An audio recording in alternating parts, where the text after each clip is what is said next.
안녕하십니까, 블룸버그 TV입니다. 지금 시간에 2021년 11월 30일 오전 8시 17분입니다. 제가 화요일경인가 뭐가 있다고 했죠? 파월 연준호 회장이 반언이 있다고 했죠. 그 반언에 대한 이야기가 미리 나왔습니다. 조금 전에 나온 거예요. 조금 전에. 우선 재임된 것 부분에 대한 어떤 감사함에 대한 표현을 할 것이고, 두 번째 오미 관련 발언이 여기 나와 있어요. 이거는 그냥 읽어드릴게요. 이번 영상의 그 핵심 자료는 이거 하나니까. 자, 제롬 파월 연준호 의장은 오미 관련해서 안정적인 물가와 그 고용률을 달성하려는 부분에 대해서 위험을 초래한다. 그렇게 되어 있고요. 그 다음에 인플레이션에 대한 불확실성을 증가시킨다. 자, 그러면 인플레이션에 대한 불확실성을 왜 증가시키냐? 그런 부분이 이제 나올 겁니다.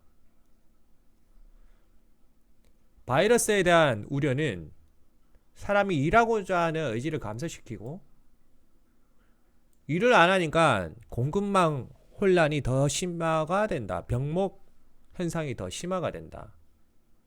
자, 그래서 인플레이션에 대한 불확실성이 증가한다. 그겁니다.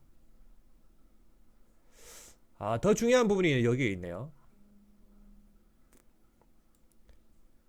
특정 통화정책 조치나 자산구매 축소 속도를 변경할 가능성에 대해서 논의하지 않았습니다. 이게 팩트입니다. 자, 이번 주의 팩트는 파월 연준호 의장이 이 부분을 테이퍼링을 어떻게 발언할 건지가 팩트예요. 재임 됐으니까. 맞죠? 그런데 변경할 가능성에 대해 논의하지 않았습니다. 라고 되어 있으니까 시장에는 우호적이다라고 생각합니다. 그 참고적으로 여기 특정 통화 정책 조치라는 건 뭐냐면 테이퍼링 하는 개념이 여러 가지 방법이 있습니다. 직접적으로 시중의 유동성을 줄일 때는 기준금리를 바로 올려버리지만, 그게 아니라 간접적으로 시장 충격은 덜하면서 일반 시민들이 모르게 조용히 돈을 감아버리는 방법이 있어요. 그게 뭐냐면 지급준비율입니다. 지급준비율. 그걸 말하는 것 같습니다. 특정 통화정책 조치. 지급준비율을 올려버리면 은행은 지급준비, 쉽게 지준율이라고 하는데 그거를 더 올려야 되기 때문에 대출이 안 나가는 겁니다. 이거는 이렇게 되면 일반 시민들은 못 느끼면서 시장 충격은 덜하면서 테이퍼링이 되는 거죠. 이걸 언제 했죠? 3월경에 뉴욕만 했습니다. 뉴욕. 자, 그런 부분도 제가 예전에 오픈 채팅방 운영할 때 강의를 했죠. 뉴욕 연준이 자료를 가지고. 자, 그때 당시에 어떤 개념을 테이핑을 했다면 뉴욕만 세금을 올렸습니다. 뉴욕시만 세금을 올렸어요. 그러면서 뉴욕시만 테스트베드 지역이 되면서 테이퍼링을 했단 말이에요. 자, 일주일 전 쭉 나오고, 오전 10시에 앨런 재무장관과 함께 나올 거다. 그 팬데믹 부양책 관련, 그리고 하원금융서비스위원회는 수요일에 별도 청문회 가요. 수요일에. 그거 다 알려드렸죠. 언제 뭐뭐 한다. 주식 캘린더 보시면 다 나와 있습니다, 여러분.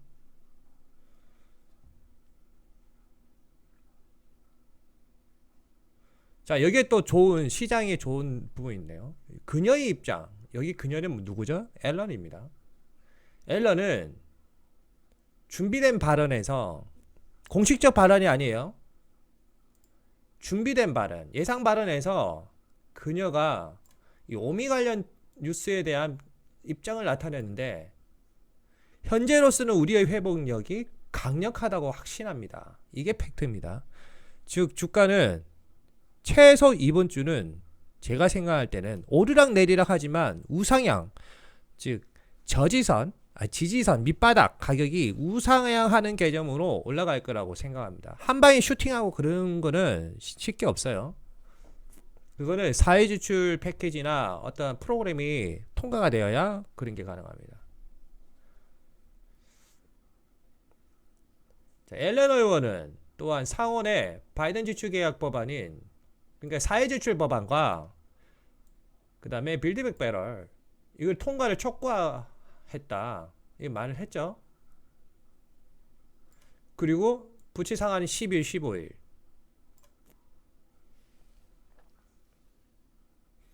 이걸 통과시키는 것이 아무리 강조해도 지나치지가 않다. 무조건 통과를 시켜야 된다.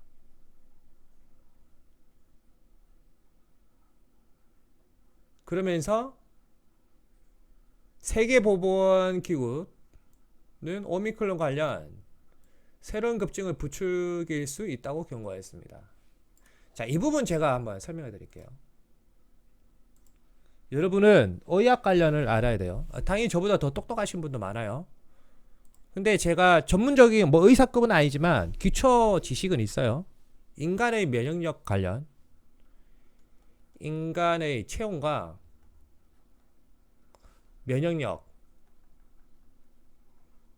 여거의 상관관계를 알아야 됩니다. 이 체온이 평균보다 3에서 4도 떨어졌을 때 인간의 면역력이 어떻게 되는지 이런 거를 꼭 알아야 됩니다. 자, 지금은 제가 말씀드렸죠. 라니냐 현상으로 올겨울은 라니냐 현상으로 올겨울 어떻게 되죠? 비가 많은 지역과 비가 안 오는 지역으로 나뉜다.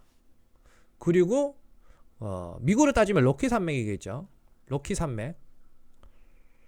산맥 이쪽은 너무 해발 고도가 높기 때문에 여기는 비 대신 폭설이 쌓인다. 폭설. 자, 이렇게 기후대가 나뉩니다. 글로벌적으로. 그럼 이 비가 온다는 거는 영상이라는 거잖아요. 영상. 그 조금 전에 뉴욕 날씨를 이번 주까지 보니까 다 영상이에요. 영상. 마이너스로 떨어진 날이 없어요. 최소 이번 주는 오미 관련 중증 환자가 나올 수가 없습니다. 중증 환자가 나오려면 최소 섭씨 기온이 영하 10도 이상은 떨어져야 돼. 영하 10도 이상. 영하 10도 이상 떨어져야 중증 환자가 나오기 시작할 거예요. 왜 그러냐면 우리는 난방을 하잖아. 난방을 하기 때문에 이 난방하는 개념으로 영하 10도를 어느 정도 커버를 하면서 체온 유지를 정상적으로 할 수가 있단 말이에요. 체온 유지를. 당연히 노숙자분들은 이걸 못 하겠죠. 그러면 오미가 진짜 본 모습을 드러내는 건 언제냐면 제 생각에는 코로나 최초 시기와 똑같다고 생각합니다. 대략 1월 초나 중순 이때라고 생각합니다. 왜? 이때는 미국 같은 경우는 영하 10도가 아니라 영하 20도 막 이렇게 막 떨어져요. 떨어지는 데는 어디 쪽에? 여기 그 아마존이 있는 쪽 있잖아요. 아마존 공장이 있는, 이게 미국이면 여기가 북서부지요. 요 태평양 있고 아마존이 있는 여기가 워싱턴주가, 여기 워싱턴주가 있고 여기 워싱턴주가 뭐 또 있어요. 비슷한 이름이. 이쪽은 1월 중순 되면 폭설. 이 현상이 1월 중순이나 초에 나타난단 말이에요. 이때 오미가 진짜 본 모습을 나타내지 지금은 아닙니다. 기온이 따뜻해서. 이게 자연의 이치입니다, 여러분. 자연의 이치를 꼭 알아야 됩니다. 꼭. 제가 생각할 때 여기 새로운 급증을 부추기해서 어떤 시장에 타격을 입히는 거는 지금이 절대로 아니라는 거죠. 1월 초나 1월 중순. 코로나도 그렇게 했어요. 똑같이 그래요. 코로나도 그 11월인가 지금처럼 오미처럼 이런 그 코로나 관련 질환이 나타났습니다. 막 떠들었어요. 그리고 12월 달에도 말했는데 오히려 주가가 더 떴어. 왜? 따뜻했거든, 상대적으로. 그런데 1월 달에 춥자 어떻게 되죠? 코로나가 본 모습을 나타내면서 전 세계를 휩쓸었단 말이에요. 갑자기 사망자 막 급증하고. 그게 다 뭐죠? 면역체계. 인간의 면역체계가 언제 가장 약화가 되냐. 그거를 알려면 날씨를 생각하면 됩니다. 날씨를. 알고 나면 어려운 거 없어요.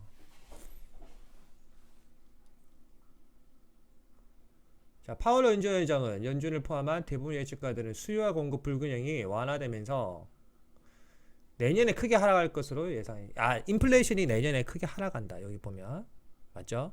제가 이것도 말씀드렸죠? 인플레 1단계, 2단계, 3단계인데 지금 인플레 1단계고 2단계는 내년 한 봄까지, 그리고 3단계는 다 죽네 이렇게 라고 생각하는데 3단계 전에 모든 게 끝난다.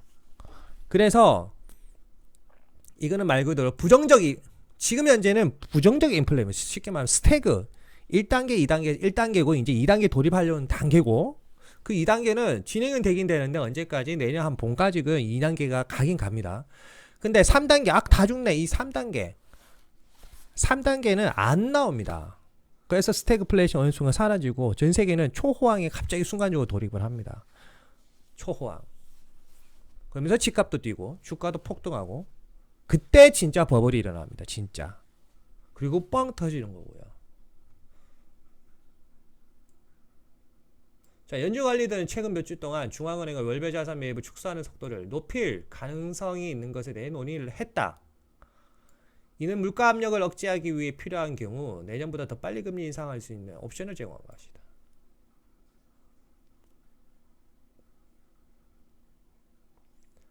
라펠 보스틱 애틀란타 연 총재는 금요일 폭스뉴스와 인터뷰에서 매입 둔화 속도를 가속화하는데 매우 개방적이다.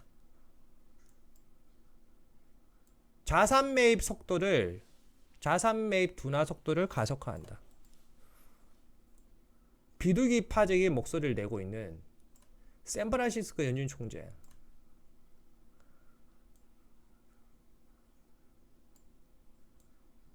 자, 이 말이 뭐냐면, 여기 보면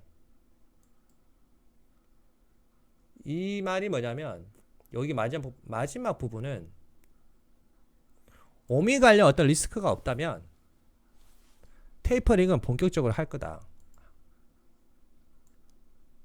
이 부분도 우리가 유념을 해야 됩니다. 그리고 연준관리들은 12월 14일에서 15일에 열리는 올해 마지막 회의 전 11월 CPI와 고용에 대한 보고서를 받게 될 것이다. 이런 부분 나와 있죠. 그러면 12월 14일에서 15일 날 주가가 내려가든지 올라가든지 하겠죠. 만약에 오미가 12월 14일에서 15일까지 아무런 영향을 못 미친다고 생각하고 주가가 폭등을 해버리면 이때 어떤 발언을 할까요, 여러분? 이 발언을 하는 거죠. 비둘기파인 샌프란시스코 연준 총재 또한 테이퍼링 가속도를 해버립니다. 그러면서 주가가 폭락을 해버리는 거죠. 주가가 언제? 12월 14일에서 15일 날 주가가 폭락을 해버리는 거죠. 지금 방은순도 그렇게 가고 있죠. 오미 관련 그렇게 충격이 없다 해서 주가가 계속 오를 거란 말이에요. 조정이 벌써 12월 초에 와야 될 조정이 벌써 와버렸잖아요. 그래서 제가 생각할 때는 주가가 계속 올라가는데 이때 한번 터지지 않을까. 이때 한번 큰 폭락이 한번 오지 않을까라고 생각합니다. 자, 구독과 좋아요, 알림 설정은 저에게 큰 힘을 줍니다. 멤버십 가입 부탁드립니다.